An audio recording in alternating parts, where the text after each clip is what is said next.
When you open Final Cut, you will see 4 workspace windows. A browser, the space where all the source files and effects banks are kept. The viewer, a workspace that allows you to manipulate specific clips. The monitor, which allows you to view what is playing on the timeline. And the timeline, a linear representation of your project. One of the main methods of importing footage into Final Cut is through the Log and Capture feature. Click on File, then scroll down to Log and Capture. This will open up a new monitor. The screen will say Preview Disabled, but disregard this and continue on. To ensure that the communication between your camera and the computer is working properly, the monitor will say VTR OK. At this point, simply press play, which will activate your camera's play button, and then select Now on the right hand side. A new monitor will open and you'll be able to see what you are capturing. To finish capturing, simply press Escape and your file will appear in the left-hand browser window.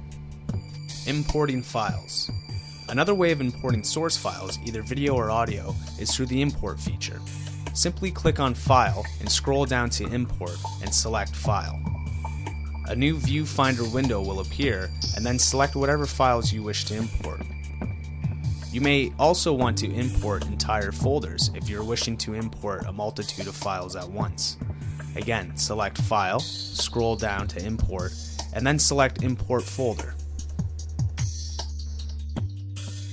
Moving footage to the timeline. Select a file from your browser window, click and drag it onto the timeline, preferably onto Video 1. You can navigate the timeline by dragging the scroll button on the bottom of the screen. You can zoom in and out of the timeline by adjusting the small wheel to the bottom left. You can navigate through the timeline by clicking and holding the mouse cursor on the time tape at the top of the timeline window. To play the footage, line your cursor to the specific point you want to play at, then hit spacebar or press play on the monitor's window.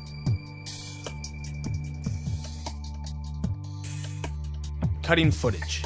If you want to make a cut to your video, move the mouse over to the far right of the screen to the toolbar and select the razor tool. Take the razor and cut where the time indicator is. You don't have to cut to the line, but it helps for accuracy. However, when the razor tool is selected, you will not be able to grab and drag the clips on the timeline. Simply reselect the cursor function from the toolbar, then highlight your clips that you would like to move.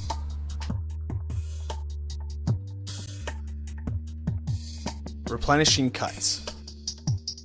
If you have made a cut and you're not happy with it, whether it be too short or too long, you can regenerate the clip by taking your mouse to either end of the clip, then selecting it and dragging it back to the desired area you wish to regenerate. You will notice that this feature seems almost magnetized to the timeline. This feature is called snapping and ensures that the cuts are precisely lined up to the line. If you wish to remove this feature, simply click on View at the top of the program.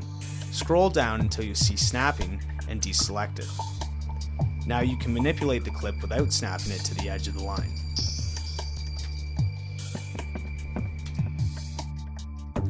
Adding text to a clip.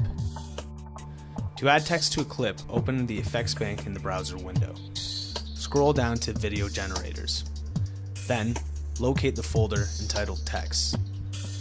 Grab and drop it onto the clip in the timeline. Double-click on the clip and it will open in the viewer window. In here you can change the text, the size, coloring, and other properties of it.